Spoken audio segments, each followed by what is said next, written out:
Bom dia, moçada! Tudo bem com vocês? Aqui quem vos fala é o professor Eugênio Bastos, canal Geogênio, a serviço dos alunos que gostam de estudar e passar em concursos. Moçada, vamos fortalecer o canal, se inscrevam no canal, dê aquele like, compartilhe o vídeo e ajude o professor Eugênio Bastos a democratizar o ensino da geografia. Moçada, no nosso encontro de hoje, irei falar sobre a transição energética, um processo que está em curso em vários países do mundo. Então, espero que vocês gostem do nosso encontro. Havendo qualquer dúvida, deixe a sua pergunta na parte dos comentários, que eu terei o máximo prazer de respondê-la. Então, normalmente, os alunos poderão perguntar: professor, o que seria essa transição energética? Na verdade, a transição energética é um processo que decorre do desenvolvimento e emprego de novas fontes de energia alternativas que substituem os combustíveis de origem fóssil, tais como o petróleo e o carvão mineral, que são as duas fontes de energia mais utilizadas no mundo e cuja queima lança na atmosfera gases do efeito estufa, GEE. Então, o que nós chamamos, portanto, de transição energética é esse processo que envolve não só o desenvolvimento de novas fontes de energia, assim como a substituição progressiva das fontes de energia de origem fóssil por fontes de energia limpas e renováveis. Todavia, a transição energética também envolve a mudança dos hábitos, também a mudança nos padrões de consumo e até mesmo as mudanças técnicas que se processam nos produtos que consomem energia elétrica, como, por exemplo, produtos eletroeletrônicos, envolvendo dentro desse contexto a criação de produtos com maior eficiência energética como forma de reduzir o consumo de eletricidade, de energia elétrica, assim como também o desenvolvimento, por exemplo, de novos motores que possam também melhorar a eficiência energética, por exemplo, dos veículos automotores, automóveis, caminhões, ônibus, etc., como forma também de reduzir o consumo de combustíveis fósseis e, consequentemente, o lançamento na atmosfera dos gases do efeito estufa. Então, espero que vocês gostem do nosso encontro e, mais uma vez, reitero, caso haja alguma dúvida, deixe a sua pergunta na parte dos comentários, que eu terei o máximo prazer de respondê-la. Então, vamos falar aqui da transição energética, abordando, dentro desse contexto, o desenvolvimento de novas fontes de energia e também a aprimoração técnica ou tecnológica de determinadas fontes de energia que foram desenvolvidas nas últimas décadas, mas que estão passando por um desenvolvimento tecnológico que busca obter maior eficiência na geração de eletricidade. Essa imagem aqui retrata painéis fotovoltaicos, geradores de energia solar e também as torres com os aerogeradores que representam a geração de energia eólica. Agora, recentemente, a imprensa vem falando, não só a imprensa, mas também o meio científico, vem falando do chamado petróleo branco. Mas, professor, petróleo branco, o que seria esse petróleo branco? O petróleo branco, na verdade, é um mineral chamado lítio, que não é encontrado em grandes quantidades no nosso planeta. Até então, ainda não foram descobertas reservas grandes de lítio no nosso planeta. Aquelas comparáveis, por exemplo, às reservas de minério de ferro, manganês, cobre, níquel e tantos outros minerais metálicos. Mas o lítio é considerado, na atualidade, um mineral estratégico em função da sua importância, principalmente na produção de baterias, sobretudo baterias para automóveis elétricos. Outros tipos de baterias também utilizam o lítio. Então, como o lítio é uma matéria-prima, um recurso mineral, que está sendo empregado para a produção de baterias destinadas a veículos automotores elétricos, e como a indústria automotiva, nos últimos anos, começou a desenvolver uma grande quantidade de modelos de carros elétricos, e sabendo que muitos países, inclusive da União Europeia, estão caminhando na direção da eliminação dos veículos movidos a derivados de petróleo, por exemplo, gasolina e óleo diesel, o lítio passou a ser considerado ou chamado, apelidado, de petróleo branco, em função da sua importância na produção das baterias destinadas principalmente aos carros elétricos. Então, aqui do lado, nós temos um planisfério que identifica as principais áreas detentoras de reservas de lítio no mundo, destacando-se aqui o Chile, isso em milhares de toneladas, né?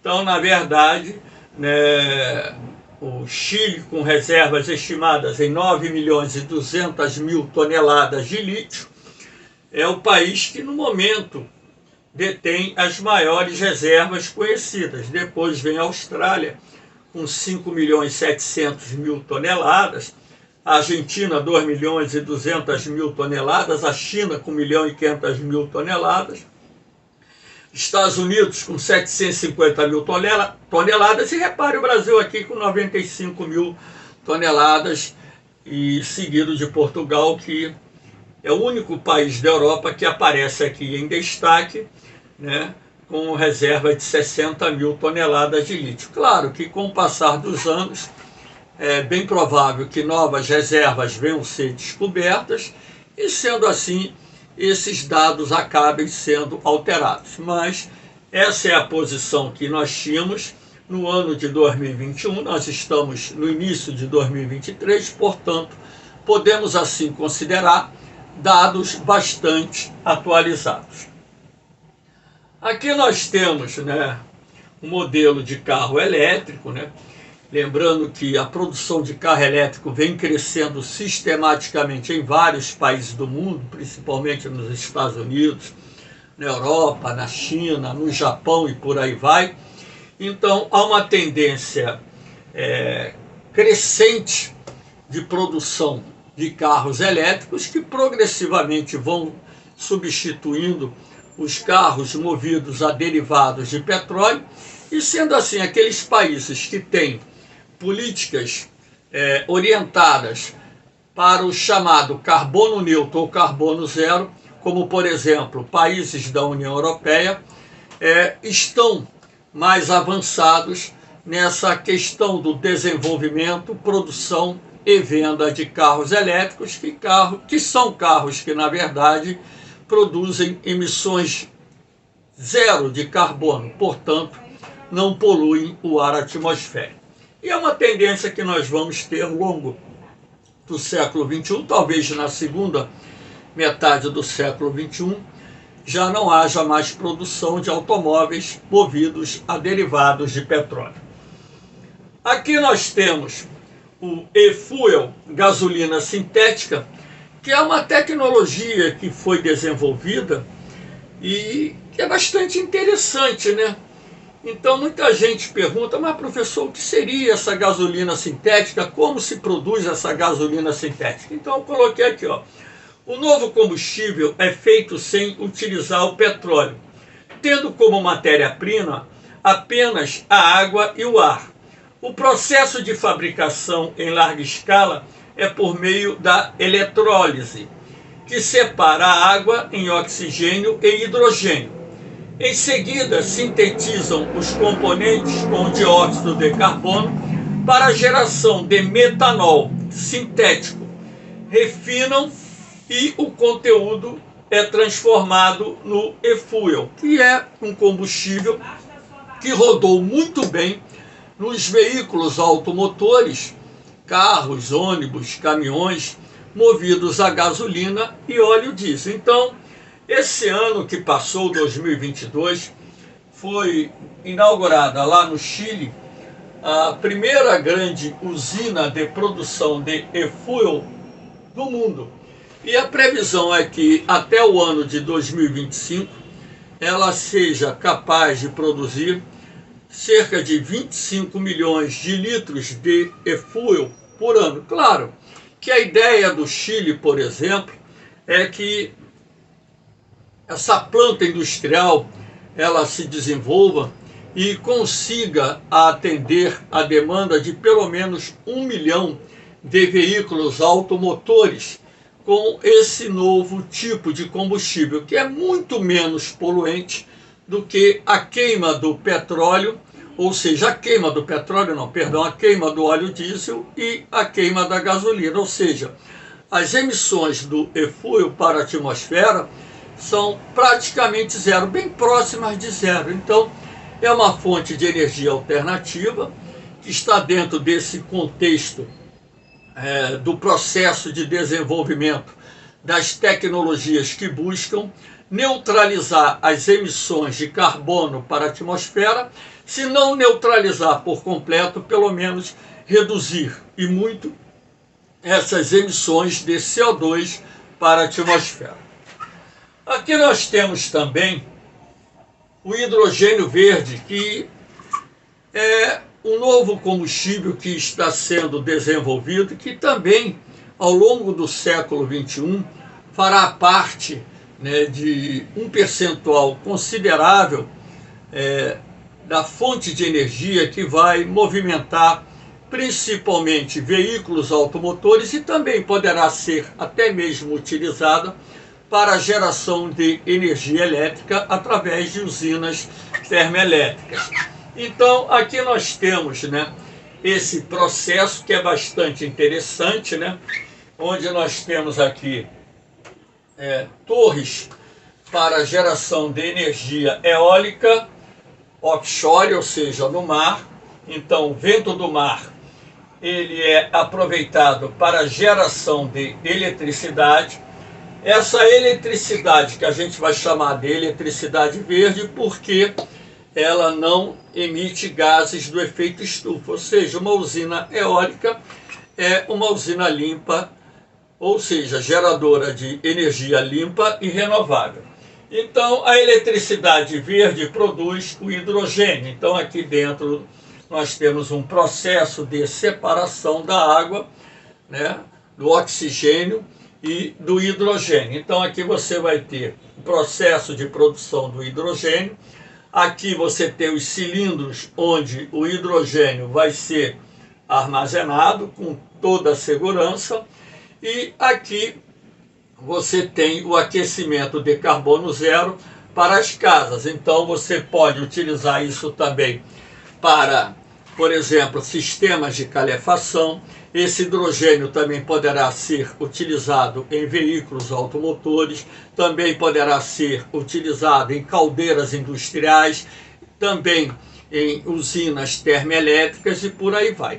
E como nós temos, né, condições no mundo de se produzir uma grande quantidade de hidrogênio verde, o hidrogênio verde passa a ser considerado uma das fontes de energia do futuro. Inclusive, por curiosidade, eu tenho até uma aula sobre hidrogênio verde aí no canal, vocês podem acessar na parte da playlist que vocês vão ver. A maior usina de hidrogênio verde que está sendo construída no mundo estará localizada no estado do Ceará. Pelo menos, né? Quando a gente fala assim nesse aspecto, há de se destacar o seguinte: aquilo que é o maior hoje poderá não ser o maior amanhã, porque a geografia quantitativa ela é perigosa, porque dados eles se alteram de tempos em tempos. Mas nesse momento, a maior usina de hidrogênio verde do mundo está sendo construída aqui no Brasil, no estado do Ceará. Aqui nós temos a energia eólica, cuja produção cresceu muito nas últimas 2 décadas, né? Nós temos em várias partes do planeta ventos que são propícios à instalação de parques eólicos, e a energia eólica, que também está dentro dessa categoria de fonte de energia limpa e renovável, ela faz parte dessa transição energética. Então você tem como, por exemplo, forma de gerar energia eólica no mar, através dos parques eólicos offshore. Aqui vocês podem perceber as torres localizadas na área oceânica, no mar. E você tem também como gerar energia eólica onshore, ou seja, em terra. Então aqui você tem um parque eólico localizado em terra. Lembrando que, além da energia eólica ser limpa e renovável, é uma fonte de energia de baixo custo de geração, porque você não paga nada pelo vento, o vento é de graça. Então, na verdade, o custo de geração ele acaba sendo muito competitivo, diferentemente de uma usina termoelétrica que utilize carvão mineral, óleo diesel, óleo combustível ou qualquer outra fonte de energia de origem fóssil. E também, por ser uma fonte de energia limpa, renovável, ela é bastante recomendável como parte desse processo que está em curso, que chamamos de transição energética. Aqui nós temos, para que vocês tenham uma ideia, né, os dados relativos à produção de energia eólica do mundo, no mês de abril de 2022.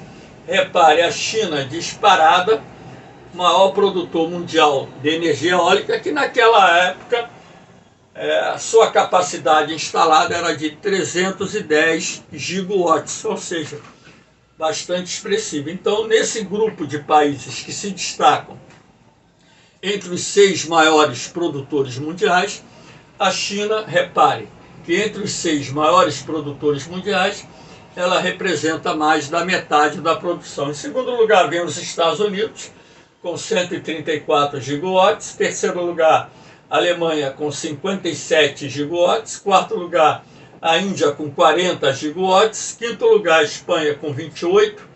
E sexto lugar, o Brasil, com 21 gigawatts. Então, aqui nós temos os maiores produtores de energia eólica do mundo. Lembrando que a produção de energia eólica vem crescendo no Brasil também de forma bastante acelerada, e hoje já se diz, inclusive, que o Brasil já é o 5º maior produtor de energia eólica do mundo, já tendo ultrapassado a Espanha, mas vamos precisar de um tempo para confirmar se essas informações são verídicas ou não.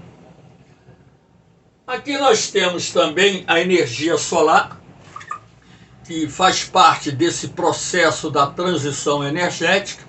Lembrando que a energia solar ela é gerada principalmente em painéis solares. Então você tem 2 formas para a geração de energia solar. A energia solar distribuída, que é aquela implantada em domicílios, estabelecimentos comerciais, estabelecimentos industriais. Então aqui é uma geração pequena, porque é uma geração individualizada, chamada de distribuída porque o excedente gerado ele é repassado para a rede de distribuição de energia. E aqui nós temos a energia solar centralizada, aquela que se encontra nos parques solares. Alguns países do mundo se destacam na atualidade como grandes produtores mundiais de energia solar. Lembrando que a energia solar ela também está dentro da categoria das fontes de energia limpas e renováveis, portanto, com emissão zero de carbono para a atmosfera. Sendo assim, aqui eu destaco os maiores produtores de energia solar de acordo com os dados divulgados no ano de 2021. A China se destacando mais uma vez com 308 gigawatts de energia instalada. Estados Unidos em segundo lugar com 123. Japão em terceiro lugar com 78. Alemanha em quarto lugar com 61. A Índia em quinto lugar com 60. E a Austrália em sexto lugar com 27. O Brasil alcançou agora, no final de 2022, de acordo com os dados divulgados, agora que eu li essa semana, alcançou uma produção próxima de 23 gigawatts. Isso é, somando-se a geração centralizada com a geração distribuída. Então a gente sabe que a energia solar ela tem o inconveniente de ter um baixo rendimento, uma baixa eficiência em tempos nublados, dias de tempo nublado, né? Tem uma baixa eficiência, ou eficiência zero, podemos assim dizer, né?